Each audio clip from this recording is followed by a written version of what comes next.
दिल्ली ना ढाका, अरे दिल्ली ना ढाका, ढाका ढाका, আরিফ ভাই হত্যা কেন? প্রদীপের কথা আমরা ভুলে যাই নাই, ভুলে গেছি। প্রদীপ কি করেছিল?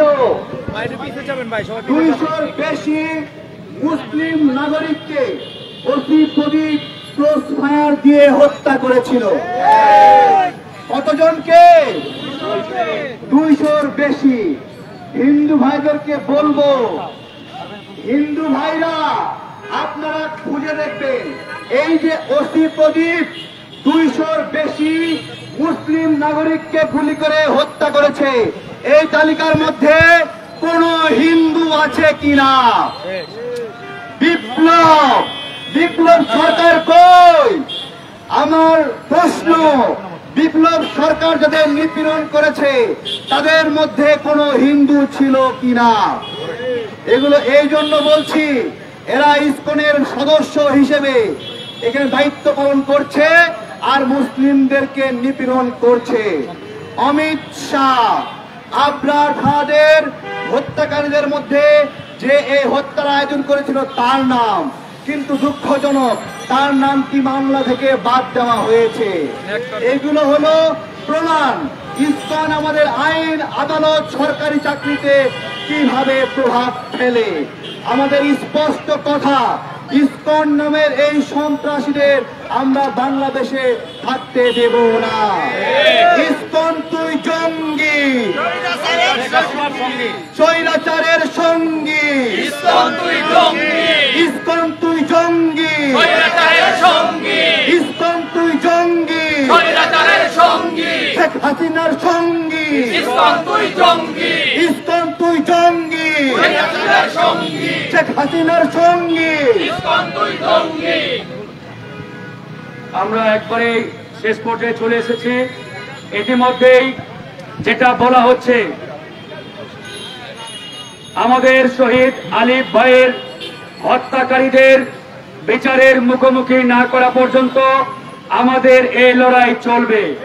একই সাথে উগ্রবাদী সন্ত্রাসী সংগঠন ছাত্রলীগকে যেভাবে নিষিদ্ধ করা হয়েছে, ঠিক একই কায়দায় একইভাবে সন্ত্রাসী উগ্রবাদী ইসকনকে নিষিদ্ধ না করা পর্যন্ত আমাদের লড়াই বন্ধ হবে না।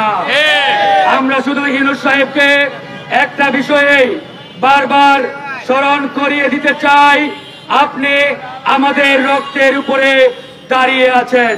ছাত্র জনতা শহীদ ভাইদের রক্তের উপরে আপনি সেই চেয়ারে বসা রয়েছেন। সেই চেয়ারে বসা থেকে আপনি আপনার চারপাশে ভারতীয় রয়ের এজেন্ট এবং মোদির দালালদের রাখতে পারেন না। ইতিমধ্যে আমরা দেখতে পাচ্ছি আমাদের প্রিয় ডক্টর মোহাম্মদ ইউনূস স্যারের চতুর্দিকে মোদি সরকার এবং রয়ের এজেন্টরা ব্যাপক প্রভাব বিস্তার করার চেষ্টা করছে।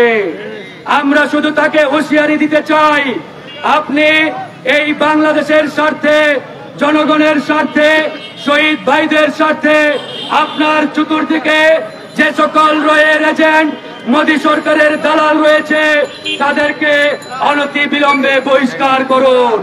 তাদেরকে বহিষ্কার না করা পর্যন্ত আমাদের এই লড়াই চলবে।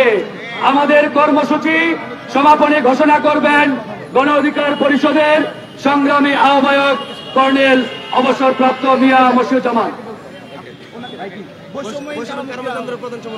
বৈষম্যহীন আমাদের আরেক ভাই, নির্যাতিত ভাই শফিকুল ইসলাম ভাই, সংক্ষেপে কিছু বলবেন। সংগ্রামী সাথী ও বন্ধুগণ, আপনারা জানেন আজকে যে ইসকনের যে আস্ফালন শুরু হয়েছে সেটা আজকে শুরু হয় নাই, বরং এই ফ্যাসিস্ট সরকার হাসিনা সে দীর্ঘদিন যাবৎ তাদেরকে লালন পালন করে, তাদেরকে পুষে এই দেশের জনগণের বিরুদ্ধে তাদেরকে পরিকল্পিতভাবে প্রস্তুত করেছিল। আজকে অ্যাডভোকেট আলিফ ভাইকে হত্যা করার মাধ্যমে তারা দেশকে অবমাননা করেছে, দেশের আদালতকে অবমাননা করেছে, দেশের বিচার ব্যবস্থাকে অবমাননা করেছে, দেশের বিরুদ্ধে অবস্থান নিয়েছে, দেশ এবং স্বাধীনতা এবং সার্বভৌমত্বের বিরুদ্ধে অবস্থান নিয়েছে। অতএব আমরা বলতে চাই, সারা দেশের মানুষ ঐক্যবদ্ধভাবে এই ইসকনের বিরুদ্ধে, ভারতের বিরুদ্ধে, দালালির বিরুদ্ধে, হিন্দুত্ববাদের বিরুদ্ধে যদি আমরা ঐক্যবদ্ধভাবে মাঠে নামতে না পারি, তবে আমাদের দেশের এই স্বাধীনতা এবং সার্বভৌমত্ব ক্ষুণ্ণ হতে পারে।